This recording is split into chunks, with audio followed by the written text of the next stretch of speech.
Welcome back to lesson. আজকে আমরা শিখবো মেনি ভার্সেস মাস, অর্থাৎ আমরা কোথায় মেনি ইউজ করব, কোথায় মাস ইউজ করব।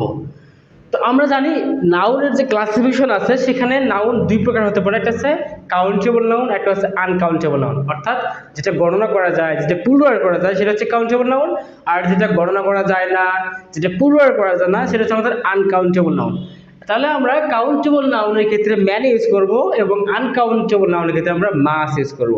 তাহলে দেখি আমি এখানে চারটে সেন্টেন্স লিখছি। তো দেখি আমাদের এই চারটে সেন্টেন্সের মধ্যে কোন সেন্টেন্সটা রাইট, কোন সেন্টেন্সটা রং। সো ফার্স্ট অফ অল আমি লিখেছি আই হ্যাভ মেনি মানি, আমার অনেক টাকা আছে।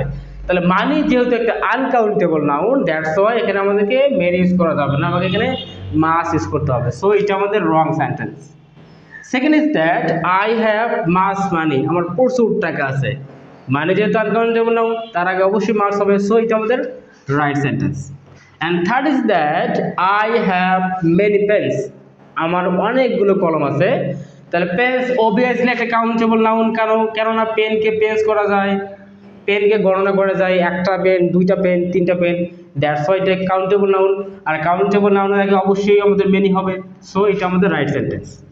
And last one is that I have mass pens, আমার প্রচুর কলম আছে। এটা যেহেতু পেন্স এটা আমাদের কাউন্টেবল নাউন, তার আগে কখনো আমাদের মাস ইউজ করা যাবে না।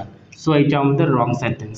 সো মোট কথা হচ্ছে আমাদের সেখানে কাউন্টেবল নাউন বসবে, অর্থাৎ কাউন্টেবল নাউনের পূর্বে আমাদেরকে মেনি ইউজ করতে পারবো আমরা, এবং আনকাউন্টেবল নাউনের পূর্বে আমাদেরকে মাস ইউজ করতে হবে। এখন কাউন্টেবল কোনগুলো? যেগুলো গণনা করা যায়, যেগুলো প্লুরাল করা যায়।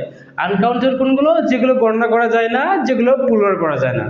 সো আশা করতেছি আপনাদের এই যে কাউন্টেবল নাউন এবং আনকাউন্টেবল নাউনের মেনি এবং মাসের যতগুলো সমস্যা আমাদের এই লেকচারের মাধ্যমে আপনাদের সলভ হয়ে যাবে। So thanks for watching.